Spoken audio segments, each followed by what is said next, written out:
Hello, hello. Welcome, guys. Hello, Australia. Hey, Eric, how's it going? Where are you located? It's Wednesday morning here, so the future is looking good. And I am excited to be with you all. We'll just give it a few more minutes. Some people are jumping on. Oh, you're in Kentucky, Eric. Okay, awesome. Awesome. Very cool. I love it how we can have people all over the world, hey? Lisa, is that Kentucky as well? KY? I think so. I haven't been to Kentucky. I have spent lots of time over in the States, but there's still lots of places for me to go. That's for sure. Oh yes, Eric is my husband. Okay, cool. Oh yeah, the last name's the same. Excuse me. Well, it's winter here, so the weather is okay because in Perth, Australia, it actually doesn't get too cold in winter, but yeah, it's okay. I'm a summer girl. I love the summer. For a while, I ran my virtual health coaching business from all around the world. I did 25 countries in 3 years, and so I chased summers. I did 5 summers in a row, and it was the best. I'm such a summer girl. 90 degrees here. That's nice. That's beautiful. Very cool. Love it. Okay. Well, I am going to start putting this. Oh, it's humid. Yeah. I'm going to start putting this live on Facebook as we wait for Dr. Bart to jump on.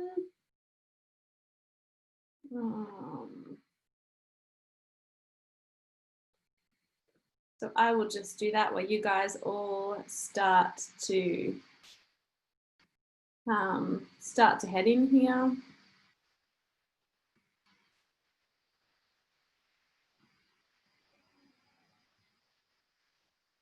As you jump on, guys, hey, how's it going? Let us know where you are coming in from while I just quickly share this on Facebook so that everybody can listen to it as well. Okay.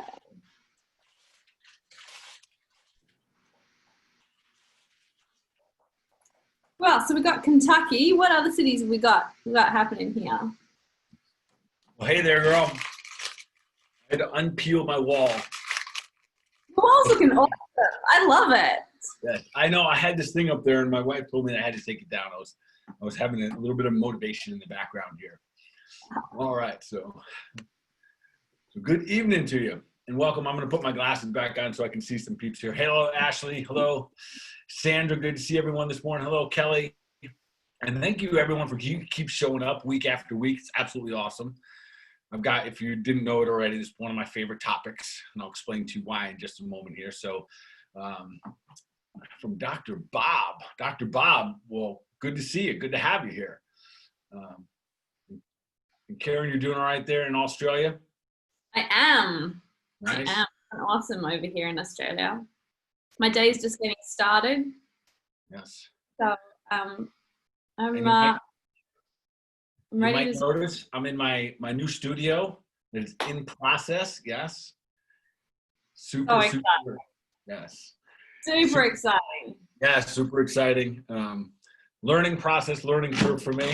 I got to show you something, and then this is what my entire team is making fun of me for right here. But I've wanted one of these for so long. I got me one of these fancy microphones. Yes. So, that's awesome. Yeah, they told me that I cannot have it in the video, and I just think it's the coolest thing. I always wanted to have one of these things. So anyway, there's my microphone. Yes, I got to get it out of the camera here.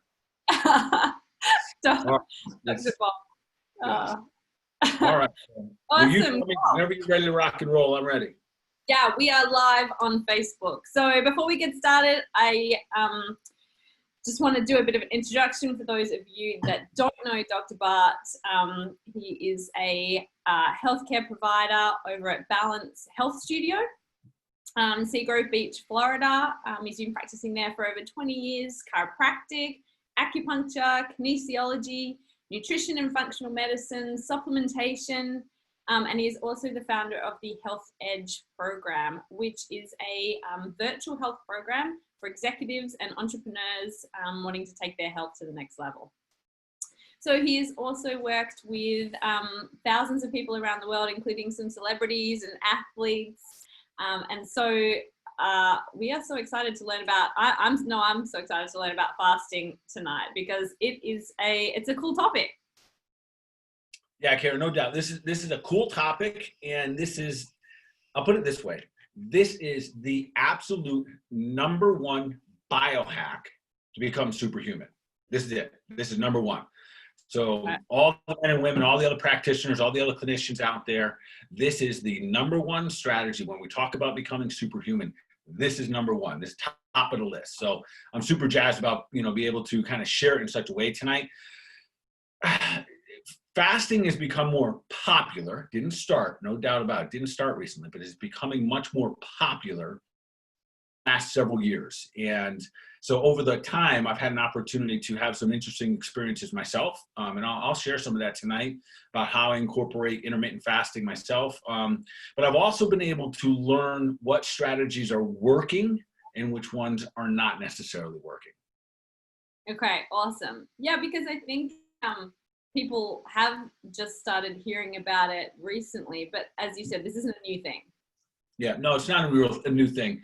And tonight what I'll do is I'll dive deep, and I'm going to do my absolute best to make it nice and simple for people of what is intermittent fasting, what does it mean? And sometimes I wish that the word wasn't fasting, because I do think that sometimes it intimidates people. But I'm going to break that down. We're going to make it so it's not intimidating to understand fasting. Fasting's been around for a real long time. Make sure everyone knows the benefits. There's benefits I think that people have no idea that really take place when we start to incorporate fasting, which is pretty cool. And then, of course, how to do it. That might be like if you block out everything tonight, make sure you understand, and I'm going to make it as simple as can be, how to fast. This is not a starvation diet. This is not just you wake up one day, decide not to feed yourself for a while. That's not what we're doing tonight.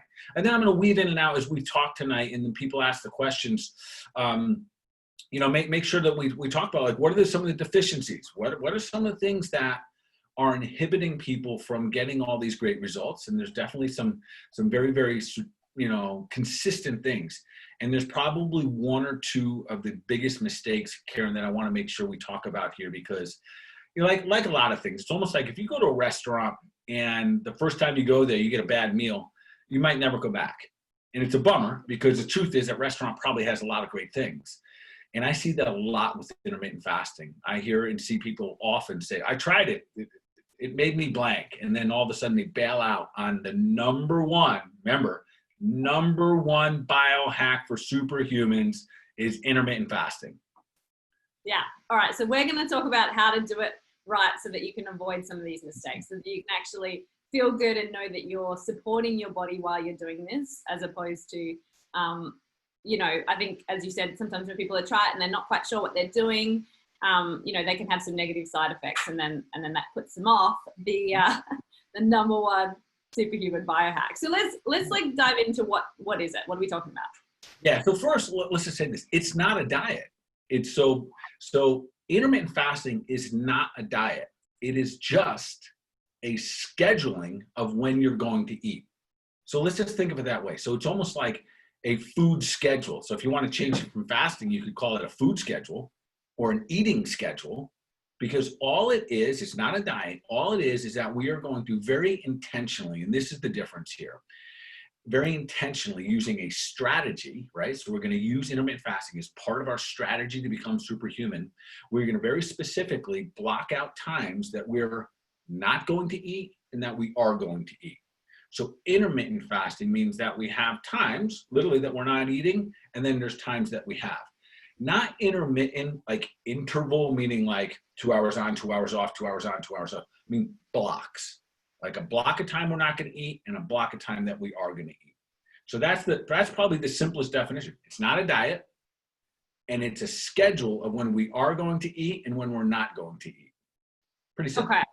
Yeah, for sure. And so then why is it important to schedule out these things? Why do we want to do this? What are the benefits? Yeah, so this is where it really gets fun. I'm going to list kind of the top benefits, like if someone, like as a clinician and as someone helping people on a daily basis, but also when people say, listen, what is my strategy to become superhuman? There's 4 or 5 top things that we need to nail. And one, let's go right to one. One of the best reasons to do intermittent fasting is weight loss. It is probably the best weight loss management that there is, period. And we'll talk about different diet strategies, paleo, keto. We'll talk about all those in just a moment. But no, weight loss, no doubt about it. Number 2, especially for clinicians like myself and people like yourself who are working with people to get them healthier, gut health. This is a stealth weapon we can use when it comes to things like candida and yeast and SIBO and leaky guts. But intermittent fasting is one of the fastest leveling up tools there can be in all gut health. My third I wouldn't think about that. I think people think about weight loss. Like I think that's a reason that a lot of people start, but gut health might not have been something that some people's radar. Yeah, probably not, and it's, but it is. And for us clinicians, it is, someone comes in with a gut health issue, and that could be on anything across the board. It's okay. Here's the thing. Here's your intermittent fasting schedule. And then we fill in the blank. So we got those. So of course that was weight loss and gut health. And then one of my favorite, brain fog. Clear the brain up, get your brain working better. Then one of the bigger complaints growing right now in our country is just brain fog, just inability to think clearly, think accurately, have good memory, have short-term memory, long-term memory, be precise with our thoughts, and take action daily. It's less and less than we think, and it makes us feel old when we can't do that. So we got brain health, no doubt about it. Inflammation. So I got 2 more: hormones, and hormones. So that was just one. We're going to dive into the impact of intermittent fasting on hormones, and you're going to go, wow, or at least a lot of people go, wow, I didn't realize that it had such a significant play on hormones. But we got to talk. So listen close. I'm going to ask everyone here, pay attention as I go through this tonight, because there's times that we got to be very careful with our intermittent fasting, depending where you are in your hormone state. So we got hormones. And then my last, but definitely not my least, and this is one that it's like the side effect, but emotional fitness, to have emotional discipline about food. So this is like a stealth power. To be like, yeah, I'm good. I don't need that. I love that part of it. So it creates emotional fitness to not rely, to not have to eat at any given time, that you have power over that. So we're going to dive into all of those. Yeah, that's an interesting one. I think we've become really uncomfortable with being hungry. Like we get like just a little bit hungry, and it's become such a, it's okay to go some time without food, which we're gonna talk about. It is, and with that topic, so oftentimes people have to eat, and so I don't miss it tonight, I'm going to talk about it right now. In the event that you find yourself, like, I think most of the people watching this tonight are going to be familiar with the phrase hangry. When we get hungry, a little bit angry at the same time, and then it's kind of like you're driving along with your spouse and you say, hey, you hungry? Yeah, sure. Where do you want to eat? I don't know. And then like 2 minutes later, they're like, stop the car now. I need to eat. Gas station, pull it in. That's hangry. And what that has nothing to do with hunger. That is a hormone imbalance. Really, it's a blood sugar imbalance. And what's interesting about that is I've heard many times clinically people say, but I feel so much better when I eat. And the challenge here is that the truth is that most food that you eat takes between 15 to 40 hours to assimilate, meaning digest, go through the intestines, and assimilate back into the bloodstream to be used as fuel. So when you think that you are eating food for fuel, you're not. You're eating to raise your blood sugar. And that's entirely different. So in the event you had a good workout and you think, oh, I'm exhausted and I need energy, and you eat, that food takes 15 hours to digest. Wow. And sometimes we forget this. We forget this as clinicians. But it's a reality here. So what is taking place when we're always eating? We're bumping up our blood sugar. And when we're doing that, we've talked about this in some of our shows, that raise of blood sugar, that's like the beginning of the root of all evil. That's the inflammatory markers. That's us being hooked on, call it a drug if you want, but being hooked on food. So my goal is that we always help people with the intermittent fasting on part of their movement to being superhuman is to learn how to become what we call fat adaptive. So when you don't have sugar, your body switches fuel sources and learns how to burn fat real fast. And that'll be kind of the conversation of one of the benefits. That's where the weight loss comes from. You don't need the sugar anymore. So now you use a different source for fuel. And in the hangry moment, so all the people listening out there and be like, no, I had to. I was dying. You weren't dying. You were cranky. So in the event you get hangry, and it happens for a moment because a lot of you weren't near a gas station and you couldn't get to the food right away and you lived. Right? Yeah. So you survive that moment. And what you find is that if you go 20, 30 minutes sometimes of just kind of like getting through the hangry moment, your body burns up that sugar and has to figure out another way to operate. And that is how we got to dive ourselves in. That's the beginning part of learning how to use intermittent fasting. So the hangry, really not a hunger issue because again, and for those of you who keep thinking, I'm hungry, I think it takes 15 hours to digest and assimilate food. And that's if you got a good gut. So if you eat a big burger or something, other than that, you're just bumping blood sugars up. Yeah, wow, interesting. I didn't realize it actually took that long. I have a question from Eric. Can you still take supplements during the fast? And we're gonna talk about that a little bit later in the show. So why don't we do this, Karen? I think maybe let's go through how to. And then we'll reverse engineer some of these questions because I think this is the important part. And this is what I really want our audience and everyone listening tonight on Facebook. Thanks for being here. We love having you. Keep spreading word, keep spreading the love, keep sharing things out. And this schedule right here, and one of the reasons I came up with this clinically, because what I found was that the number one mistake that people make out there is that they go too fast. They go too hard, too fast. And this is often becomes a deterrent for people. And what I mean by that, what I mean is that they go, oh, listen, I heard about a 24-hour fast, or I'm going to go 18, or they think that there's a benefit of just pushing yourself or torturing yourself longer without food. And really, in the beginning, it's just torture. I use the word fat adaptive. We want to help our bodies adapt. And if we don't help ourselves adapt, we just jump, that's when we get ourselves into trouble.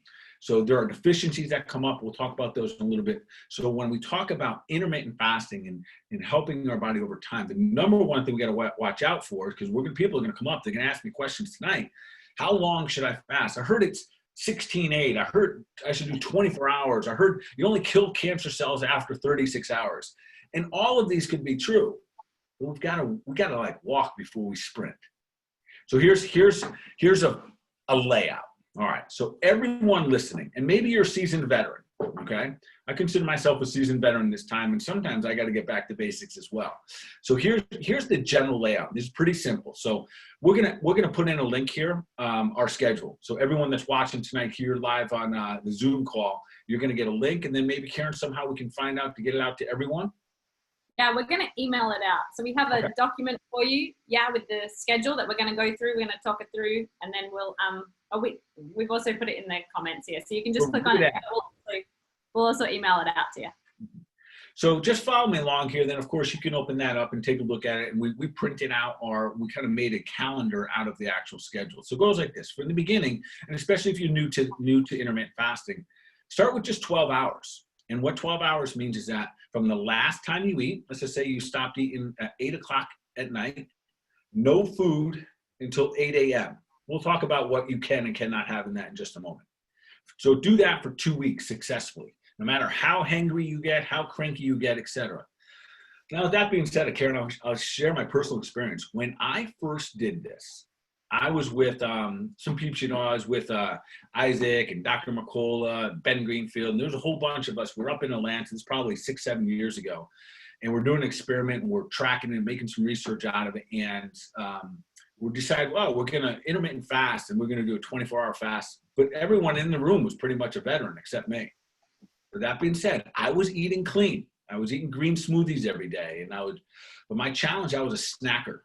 And so we did these blocks of fasting, and it was absolutely torture for me, even though I had a really clean diet. So fasting for me, it opened up a whole nother avenue of moving toward that superhuman status. So with that being said, 12 hours for me in the beginning was a long time for not putting food. I'm an early riser, and I snacked right before bed. So it wouldn't be uncommon that I have a snack at 10 p.m., wake up at 5. So 12 hours would be actually 10 a.m. So I had to sit around for 5 hours without food, which was like an eternity to me. So it took me a while. So if that's where you're at right now, don't think boo-hoo on me like, oh, I suck at this. No, like wherever you're at, I want you to become adapted to that state. And usually 2 weeks is like the perfect timing to let your body get used to having a window without food. Or you can call it a window with food. So in the beginning, 12 hours for 2 weeks. And during that time, there's one other strategy that you can apply: no snacking. 3 meals a day, no food in between. We need to start to develop some of that emotional fitness. And that's going to help us extend our fasting. If we're snacking all the time, again, it's not because we're digesting and assimilating food, it's because we're raising our blood sugar. So that's it. First part, 12 hours, 2 weeks. And then we add 2 hours. And here's where people start to get funny. Well, they figure, well, if I can go 18 hours, why don't I? Because you're not adapted. And that's where we start to see people drop like flies. Be like, I tried this. It was worse for me. It threw my hormones off, whatever. So then after the first month, so after 2 weeks, you go to 14 hours. And then you do that. So in that first month, you're beginning at 12 hours and you're ending at 14 hours. So even after 4 weeks, you're only fasting for 14 hours. You're getting your body to start to be adaptive. Again, no snacking, 3 meals a day. So now we add another 2 hours to the next 2 weeks. So every 2 weeks, you add 2 hours. So we go 12 hours, and then after 2 weeks, we go to 14 hours. After 2 weeks, we go to 16 hours. Then after those 2 weeks, we go to 18 hours, each time adding 2 hours. No snacking, 3 meals a day. Once we get to the 18-hour mark, that's where things change just a little bit. Once you get to 18 hours, we have to start to incorporate what I call a feast day, okay? And a feast day does not mean cheat day, which is interesting how a lot of people interpret that as cheat day. But meaning this, everyone, we're going to eat clean, we're going to eat real food, we're going to eat whole foods regularly. Yet in this time, it is important that we make sure our body never thinks that it's in starvation mode, never thinks that it's in a deficiency of food. If it does that, what happens, we go old school and really mess up our metabolism, because that when people used to starve themselves, sure, they get a short-term weight loss gain, but they end up tweaking their metabolic body. They mess things up. So once you get into the 18-hour phase, 1 day a week, you can pick whatever day is convenient for you, and I'll share my cycle with you in just a moment. You pick 1 day a week, and it's a feast day. And that feast day means that you wake up early and you start having fun. I shouldn't really say it that way, but you start to eat. You have food early. Because my veterans, those you guys are out there right now, you've been fasting for a while, you no longer want your feast day. But I'm telling you right now, so listen closely to all the people out there that are seasoned veterans that are just fasting every day for 18 hours, 16 hours, 20 hours without changing it.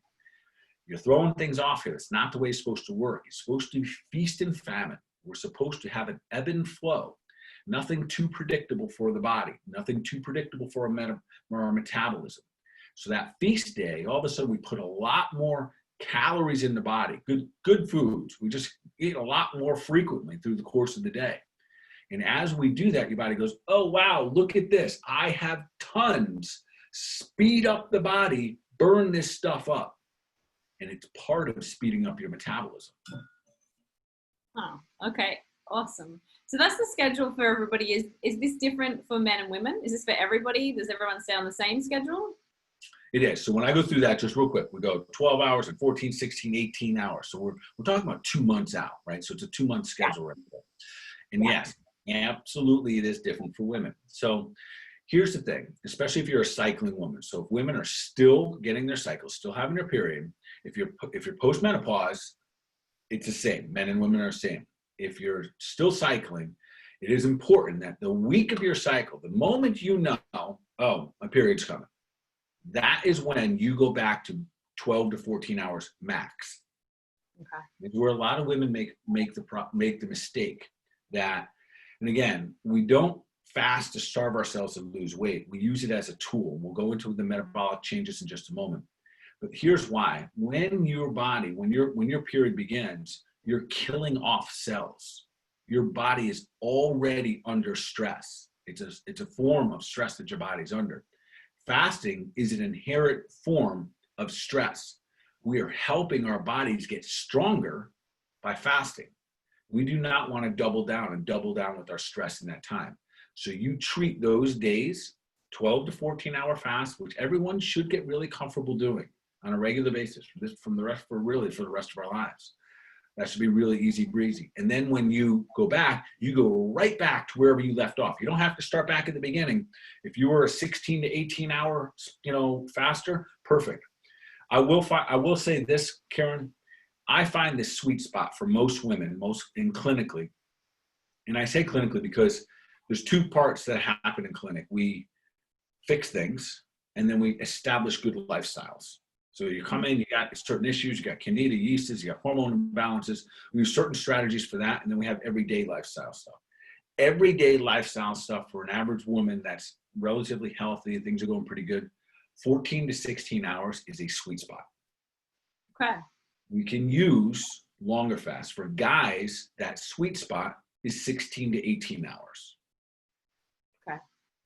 So a little bit longer for guys. So even, so you might use a little bit longer fast for women if we're dealing with something, if they're coming to see you in the clinic, but generally kind of balance, lifestyle wise, 14 to 16. Yeah. So, and then if like I said, if we're dealing with things clinically, then we use different strategies. But if for everyone listening tonight, we're like, man, this sounds like a great idea. I'd love to lose a little weight. I'd love to think a little bit better. I'd love to have more emotional fitness. I'd love to have a better gut health. I'd love to get rid of some inflammation. If you want those things and you don't have any major conditions holding you back, 12 hours, 14 hours, 16 hours, 18 hours, make sure when you're in an 18-hour window, you always have a feast day. Now, can we go more? The answer is yes. And I'll talk about that when we talk about how I do it on a daily basis. But if you're female, usually living 14 to 16 hours. And I say, so listen, I already mentioned, not too rigid with your schedule. I'm guilty of that, no doubt about it. But I'm encouraging everyone out there, don't be so rigid with your schedule. And what happens naturally is this. So I guess I'll share with you how I fast. So typically, not right now, we've changed my schedule, but typically I'm in clinic 4 days a week. I don't eat when I work, period. I don't really know when work is going to stop, so I eat when I'm done. But I didn't start there. And I do that. Now think about that. You might be like, oh my goodness, aren't you doing it? You get tired. So remember, when I'm with my patients, I want to be laser sharp. I want to be in superhuman status. I want to be present. I want to be, I want to have energy. I want to be crystal clear. I want to be able to, multi-cross think everything in a moment's time. The moment I put food into my body, my blood sugar goes up, my thought process slows down. That's a reality. So we've got to be very careful. So for me, now that I've gone through 12 hours, 14 hours, etc., and I've worked my way up there, for me now, and again, I'm not a cycling female, my 4 days a week are usually between, 17 to 22 hours. But I'm comfortable, and I've been doing this for years. So I can do that regularly. Now on Saturdays, which is usually the day my wife and I, we go out, we go get a cup of coffee, we start early in the day, then we go get a smoothie somewhere, and we do things. And next thing I know, I've been eating all morning and all afternoon. That becomes my feast day. I don't think about it. I have no guilt, no shame. And that's the other part of it too. Remember, fasting is not a diet. And I think it's important that we stop thinking of fasting as a diet. We just think it as a strategy to help us become superhuman. And we're allowed to have the ebb and flow, unlike counting calories. So this is for those who are wondering, how many calories can I eat? Inevitably, I'm going to get a text or an email tonight of someone saying, how many calories can I eat while I'm fasting? And the answer is, it doesn't matter. Yeah, fasting. Do you need to count calories? Should people be counting calories? No, absolutely. It's an antiquated process. It's not calorie in, calorie out. It's quality in. And then that determines what happens with the rest of it. What about, you're talking about being, you're choosing to fast and you want your brain function to be on while you're at work. What about people who, often I hear people say, I was so busy at work, I just forgot to eat. Or, I got so carried away. Is that the same? Is that still good? What do you think about that? It's absolutely awesome. I love when I hear that. So, and it's interesting, and I'm going to be honest with everyone out there. So I think they call it practice because you learn along the way. There was years ago that I strongly encourage people to never skip breakfast. And I say that humbly, but I recognize that we learn more and more as we go clinically. And when I hear people now, because a lot of people almost have oh my God, you're going to hate what I did today. And I'm like, what did you do today? It's like, I didn't eat anything yet. And they're perfectly fine. So I'm going to encourage you, listen, if you're not hungry, do not force feed. Allow your body time to learn how to become fat adaptive. Because if you run out of carbohydrates and sugar, all you can do is burn fat. With that being said, I want to give a little conversation to my moms out there. I remember this for myself, and I see a lot of moms, one of the biggest challenges they have is getting their kids fed before school. Okay. And they say it's always a wrestling match. I can't get them to eat anything. So the only thing I can get them to eat is this Pop-Tart or whatever. Well, let's take a step back and listen to that. Let's listen to their little innate wisdom in these little bodies that are saying, I'm all right. I just ate 8 hours ago. I don't need more food. Let me go. And then maybe they have a healthy snack later. So I'm going to encourage my moms to listen, your kid's not going to die. I promise you, no way. If they skip a meal, they're going to be perfectly fine. They may get hangry for a moment, but they'll help their bodies, their little metabolisms, learn how to function without using sugar for fuel. Yeah. The hangry thing is once upon a time, I was renowned for being hangry. Everybody would be you really got to make sure that Karen has food, because otherwise I would get really hangry. But and I think that for me, I was snacking a lot. I was actually, I was eating okay, probably not as clean as now, but I was eating okay, but I was just eating all the time. And it makes you hangry. But if you can start to do some of these, and I don't necessarily fast as long as this every day, but just even having, I think that for people, even if they start just doing that 12 hours and do the 3 meals and just eating less often, you'll find that you actually stop being hangry. And it's so much better from someone who was so hangry all the time. It's so much better for everybody around you as well, right? To not have to carry snacks in case Karen gets hangry. Yeah, and it's interesting. And I think a lot of us have similar stories. My wife always used to joke saying that you're never hungry because you're always eating. Yeah. That, I would never really want a big meal because I was always eating through the course of the day. And little did I know that was actually hurting my health. It was inhibiting me from the best version of myself. And it's interesting. Fasting is nothing new. Yeah. So when we look at history, when we look back, we go, wow, look at this. So, we had Hippocrates, which is the father of medicine, talk about how, if you want to heal the body, fast the body. Gandhi talked about if you want to free the soul, fast. Thomas Edison said that, if you want to, heal the human body, same thing. You said, rest it and fast it. It was always this concept. And we, I think a big concept for us to understand that fasting is not punishment. It was used as a way to elevate the human spirit. Look at every religion in the world. So I'm not going to try to pretend that I know religions. But I think, there's Lent for Christians. There's, the Muslims have Ramadan. There's so many different, everywhere we look, they've used fasting as a strategy to elevate humans. So it's been around forever. So for us, for every human being to be able to go at least 12 hours, pretty, we should be on point with that. Yeah, for sure. So we got a couple of questions about age. Does age make a difference? We've got a 58-year-old male and 71-year-old female. Okay. I love it. I love that they're on here. So rock on. I love it. And just that right there is a huge superhuman action by just taking action and elevating yourself. So no. So, 71 is still super young because the human body was designed to be between 120 and 150 years old. But what we need to do is incorporate these strategies. So for my person and everyone listening to this, for my 71-year-old person out there listening to this, I just asked us to observe children. And I also want us to observe our elders. When our elders are moving on in life, one of the things they do is they eat less. Yeah. They eat less often because both of those require a tremendous amount of chi, a tremendous amount of energy. So that is a conservation, a human life conservation component is to actually eat less and eat less often. But we try to force feed. So I love the idea of allowing our bodies to dictate the course and the path here. So again, clean living. So we eat whole foods, we, foods from God's garden on a regular basis.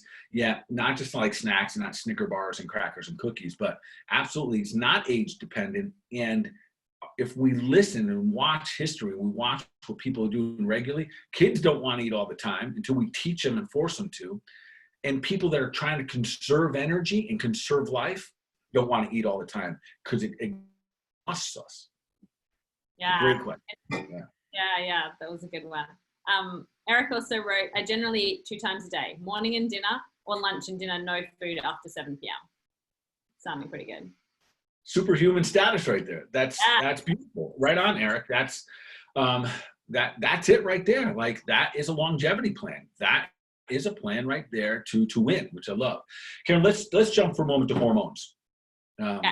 Because I think this is a bit of a I don't think people realize the power of fasting when it comes to hormones. So first I'm going to go right to weight loss. I'll get the question all the time talking about, well, I exercise in the morning. Don't I need to fuel up in order to eat? Well, based on what we just, talked about tonight, that if we're fueling up, you're loading up, you're increasing blood sugar. And listen, I don't care what you eat. Any food raises blood sugar.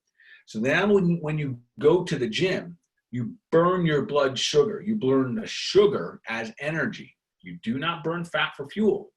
So you're burning what you put into your body, not what's in your body already. So with that being said, one of the absolute best favorite superhuman strategies on increasing muscle tone, increasing the #1 fat burning hormone in the body, which is growth hormone, is to exercise on an empty stomach. Okay. And that is a question we get a lot because people think they do need to take something. I mean, is there anything you should take before exercise if you're doing it in the morning fasted? Yeah, so hydrating well is perfect, and and when it comes to like what things are acceptable during a fast, I think that's always there's a lot of opinions in there, and this is what I'll tell everyone listening here. 1, water, coffee, tea, bone broth, perfectly fine on your fast. You're still counted within your fast. If you're having water, coffee, tea, bone broth. Yes, all of those perfectly fine within your fast. Now, with that, sometimes some people here that are listening, they've heard of things like bulletproof coffee, and you can add some MCT oil, some fat, a little bit of butter, coconut oil to your coffee. And we'll do a session on that. What I'll tell those people, yes, do it. Does it possibly bump up your blood sugar a little bit for a small period of time? It might, but it does not break your fast in the big picture. Think about it, and the beauty is when you do that, when we can add a little bit of fat in the morning, you can keep your brain functioning well. And that's where I really am an advocate of us incorporating some kind of like fat in there. So whether you use an MCT oil or butter or coconut oil or something in your coffee or your tea that helps you get a little fat into the brain. Because what I find for most people, if they do that and get a little healthy coffee, a little bit healthy of some type of healthy caffeine in a little bit in the morning, that it actually helps them extend that fast 2, 3, 4, 5 hours more. So the victory of that small bump of blood sugar, no big deal relative to the huge gain there. Yeah. Okay, cool. So really it's water, coffee, tea, bone broth, and some kind of bulletproof coffee or some fat as well. Yeah, the simplest if you really want to keep it under the radar in terms of blood sugar, MCT oil is going to be the one that probably affects it the least. coconut oil right behind that, which is, MCT oil comes from coconut oil, and then butter. Not butter, yes, if you use it like me, sometimes I use copious amounts. Sometimes it starts to begin like a small meal. So just be mindful of that.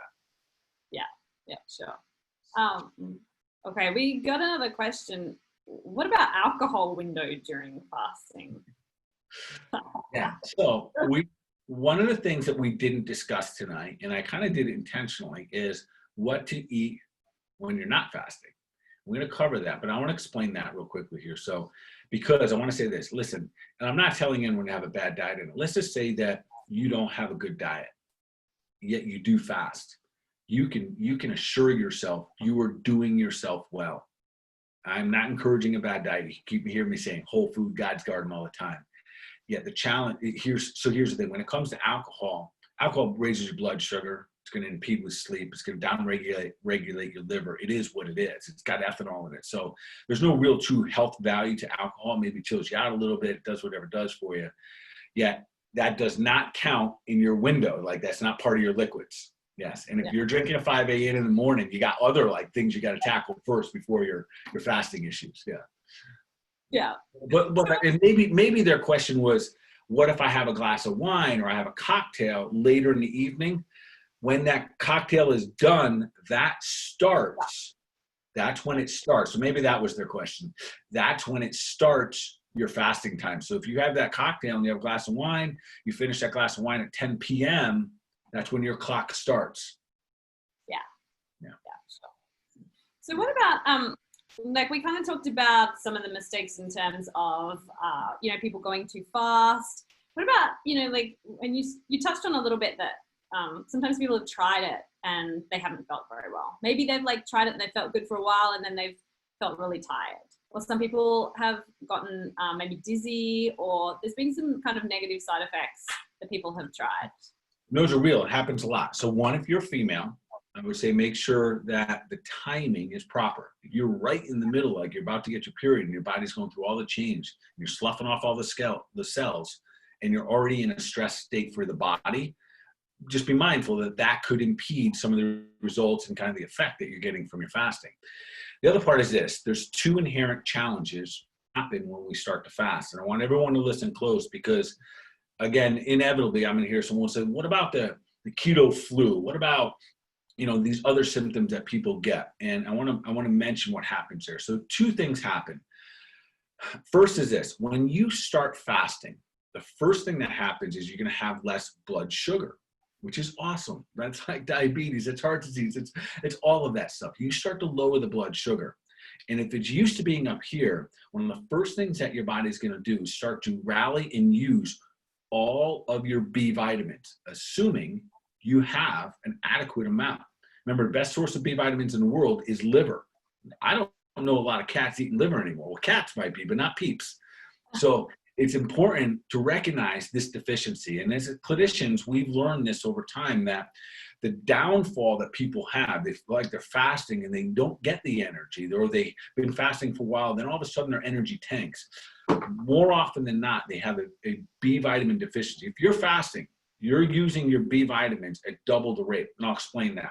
I'll get technical for just a moment here. Because I think everyone here remembers, like back, I guess it would be, I don't know if it's chemistry or biochemistry, something called the Krebs cycle. This Krebs cycle within our body, that's what helps us make energy, this thing called ATP. Well, the cycle itself, you kick all these things in, all these vitamins, you're dropping them in there. And one of the key factors is your B vitamins. When the B vitamins finally get in there, this little cycle cranks things up and poof, it pops out something called ATP. And that's what you and I use for energy. Now, if you are fasting and you're burning up your B vitamins at twice the rate, and that's usually what you're going to do when you're intermittent fasting, you use your B vitamins at a much more significant rate, you're going to metabolize them, and you don't have them for the Krebs cycle, you don't have energy. And now all of a sudden, all these benefits I'm talking about, you're like, that's not what I experienced. I experienced crankiness. I got a headache. I had a little bit of fever, chills. I had all this stuff because your body is under duress. So B vitamins is a very, very important part. And we'll talk about that. That's one of the superhuman strategies that I use as a supplement to make sure everyone has it. And the beauty is B vitamins don't cost a lot, but they're so important for us on a daily basis. That too, because they're water soluble. So the second thing is this, and some of you experience this, when you start to fast, your body starts to detox, which is awesome. So you start to urinate more frequently. And when you urinate more frequently, you start to lose electrolytes. And it's very common. The most significant electrolyte that you're going to lose is a mineral called potassium. Potassium and chloride have a very specific relationship. Sodium, which is salt, sodium, potassium. They're going to help determine how much water weight you do or don't hold. And when they're out of balance, energy tanks. And becomes very stressful for your adrenal glands once again. So those two things, Karen, are definitely, we got to keep our eye on those. They're too simple to fix. And part of the reason is that we have too many processed foods in our lives. So if you've been eating whole food for 40 years and that's the only thing you do, and you don't touch anything that's processed, it only has one ingredient, all that, that's one thing. But that's not us. That's no one's lifestyle, even if you're eating good. So B vitamins or potassium are going to be lowered during fasting, and especially as you get longer into your fast. So that's where some people say, well, my doctor said it's not good for my kidneys. If you have massive deficiencies, nothing's good for anything. And that's where it's really important that you maintain. So we take extra B vitamins during your intermittent fasting. We're literally just during those days. If you're really good eating a lot of liver or liverwurst or bratwurst, fantastic. Not many people are. And I'll share with you a little bit the type of minerals I use. I don't want people taking just potassium. I want them taking the potassium with all the other minerals that are naturally occurring in nature. Okay, well, let's go through them, shall we? These are the tools that can help you if you're doing a fast. Because people are just starting out, or even if they've fasted before and they've got they've had some of these things that we're talking about, they've been tired, there's some things that they can use that you've kind of been talking about that they can use to. So I use very specifically a couple that we use, and we'll put them in links here so people can have access to them. So there's really three things that I use for fasting. So if someone comes in and they want an intermittent fasting, like they want to go into this protocol and they want to, use that as a strategy to become superhuman. There's three things I almost give them. Two of them are mandatory, one's optional. The first two is something I call Cataplex B. This is a whole food B vitamin, and probably the best source of B vitamins that I've literally found in the market, which really means in the world. And its first ingredient is liver. And I would encourage people because often people say to me, well, I'm on a B vitamin. I'll say, well, is the first ingredient, is any of the ingredients bovine liver? We need to get it in a whole food source. If you have a synthetic B vitamin, please, folks, listen, understand that will not replenish what's being lost in that Krebs cycle. You need the whole food complex. You need the entire B vitamin enzyme to be able to work with the body there. So that's number one. It's easy breezy. And this is also one of my favorite ones and this is one of the reasons, and I don't know if I've mentioned on this show or not before, but that's one of the ones that I take. I get up, I drink my water, drink my bulletproof coffee, I take my B vitamins. And that's before anything. So I take those B vitamins because they're going to be depleted every day. And those, again, remember, your B vitamins can be used. They don't give you energy. They feel like they do, but we need those in the Krebs cycle to make energy. So the other thing that I use is something called organically bound minerals. That's what I use and give all to my clients for potassium. So the key here is that this is made from kelp. And this is why I love this. So it uses all the natural, if you want to call them micronutrients, the minerals that come that way in nature. So this is not only going to support us and balance out our potassium, but it's also very supportive for the minerals that are going to be needed by your adrenal glands. So that too right there, and they're simple. And the beauty is these are so simple.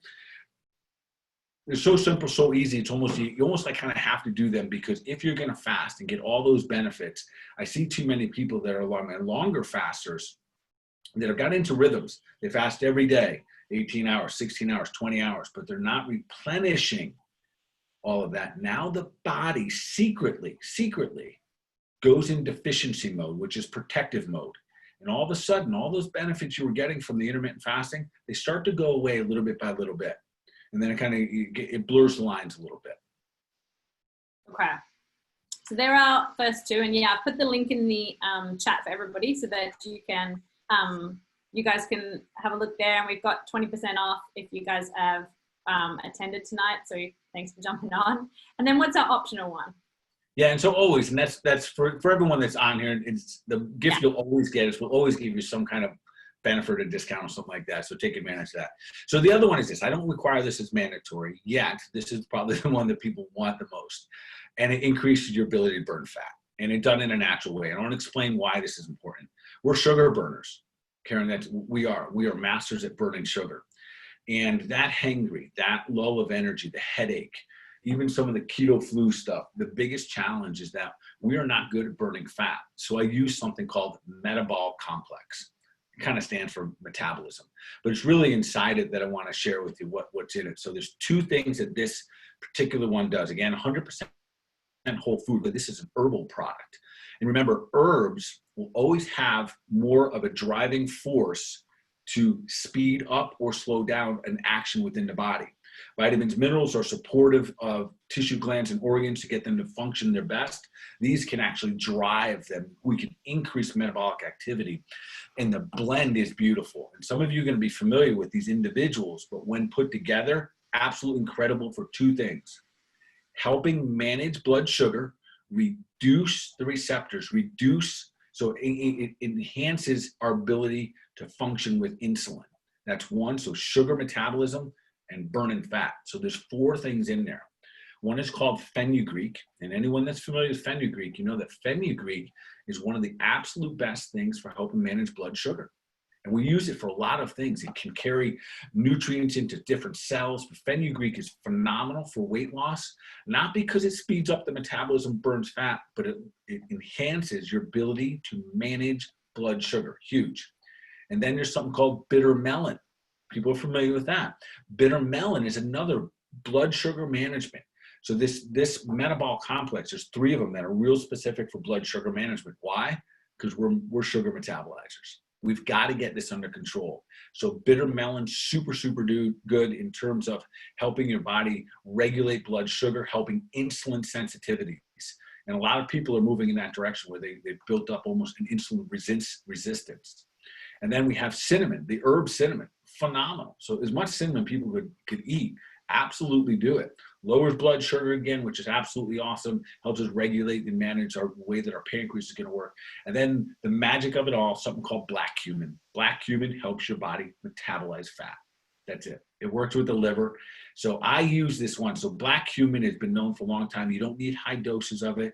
But when combined, your liver burning fat, your pancreas managing blood sugar, that is how we naturally become better fat burners and increase our metabolism.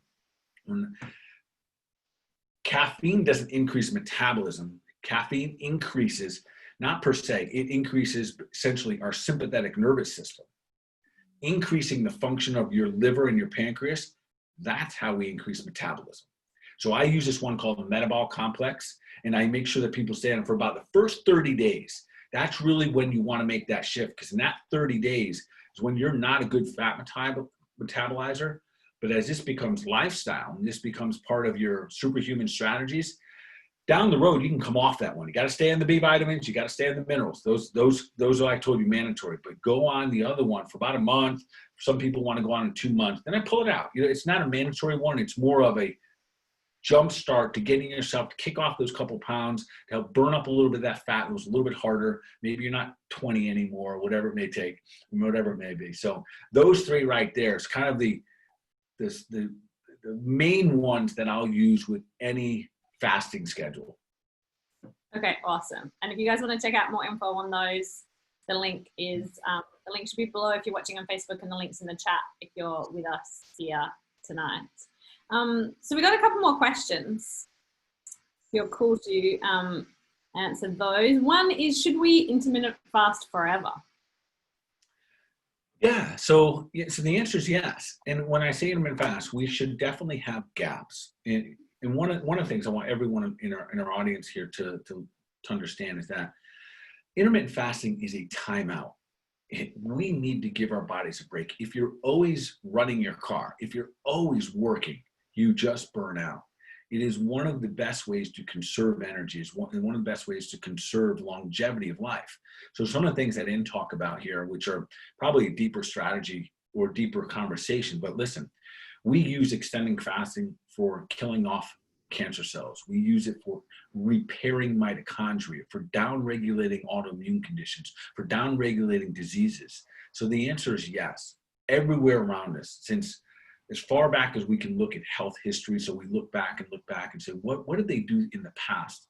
Fasting was always part of the strategy for leveling up humans.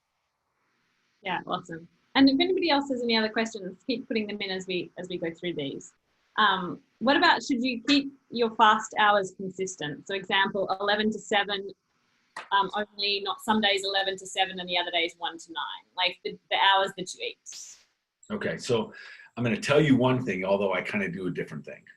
The answer is change it up. Change it up as much as we can make our body guess and adapt and continuously adapt to feast and famine. We go, oh, wow, we got all this food, and then we take it away. We have no food. And we shouldn't have these emotional up and high, these highs and lows. So the goal is that, listen, you and I could go out, we can have dinner, feel fantastic, and all of a sudden the next day we don't get dinner again until dinner time.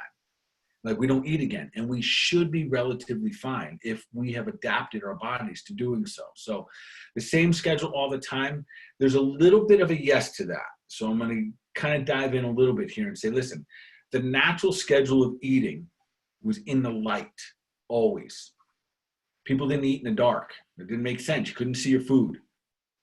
So mankind has been eating in the light longer than it's been eating in the dark. So we have scheduled, so I'm going to encourage people, ideally, be done eating somewhere an hour, maybe an hour and a half, 2 hours, once the sun goes down. And therefore, your schedule does look kind of the same a little bit, but not too rigid. And I'm guilty as can be at the rigid schedule, but I start here and end here. So that's not the best way. Maybe in the beginning, you need that plan, but over time, ebb and flow, ebb and flow. Yeah, awesome. Okay. Next question from Bev. I'm a 59-year-old female and I've been fasting since November. So is the 14 to 16 hour best or 18?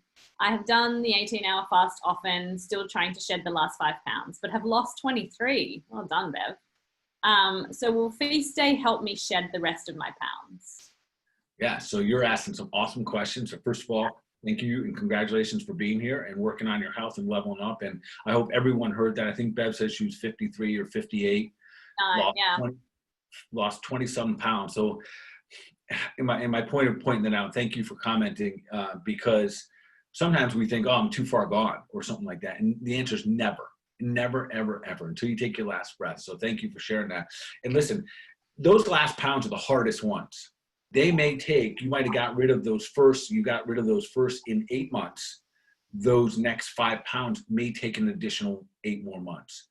So allow yourself, give yourself the freedom and permission to be patient. We are not very patient. So continue to do your fasting. No, and for you, what I would encourage, because you have adapted your body 14, 16, 18 hours, now it's time for you to push it. Allow yourself and see if naturally that one day, you're planning on eating about 2 or 3 o'clock, go run an errand. Go out for those 2 hours. That would have put you right at 18 hours. And all of a sudden you're running out an errand, you get out of the house for 2 hours and you made it till 20. That little push is where you'll start to make the difference. Not scheduled 20 hours every day, but let that naturally happen. And that is when we make those next changes. But keep doing your thing. 20 plus pounds, phenomenal. Absolutely phenomenal. Awesome, for sure. So what if, these are, people have a little bit more specific questions, want to dive a little bit deeper with you. How can they work with you further? Are you able to work with people all over the US, all over the world? Yeah, real simple. Just reach out. I do virtual consults, on a regular basis. So we sit like this on a Zoom, and that's a great question, Karen. And I always, I always make sure everyone listening that if you got stuff going on, get support, whether it be me or someone else like me that can help you strategize and take you from wherever you are to where you want to be. One of the biggest challenges I see people out there is that they have a lot of good information, but the strategy doesn't lay out properly. So give yourself an opportunity. It's really easy to get in touch with me. You can, I think it's easy to get in touch with me. You can email our office. We'll put the email link in there. Call. My team is absolutely awesome. They will find a time for you. If you have lab work, I'll take all your lab work. We'll analyze everything. If we need lab work anywhere, we can mail it to you. So whatever you need to help level up and develop your personal superhuman strategy, or maybe just overcome, a health challenge that you have right now, I'm happy to help and love to help. Okay, awesome. And yeah, we put those details in the chat there for you. So there's a phone number and an email for you guys to reach out. Well, this has been awesome. This has been one of my favorite topics so far. So let's wrap it up. Let's make health simple for everyone. Give me 3 action steps people can take today to be able to move them towards their goal of becoming superhuman. All right, 3 of them from what we just spoke on here. First, just do this. Download the schedule. Download the schedule, the intermittent fasting schedule. So now you literally can look at plan. Just simplify it for yourself. It's that simple.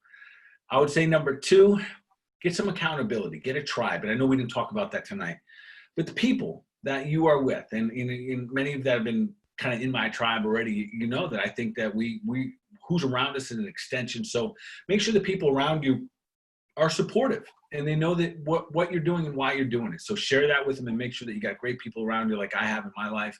And then 3rd, no doubt about it, prepare to win.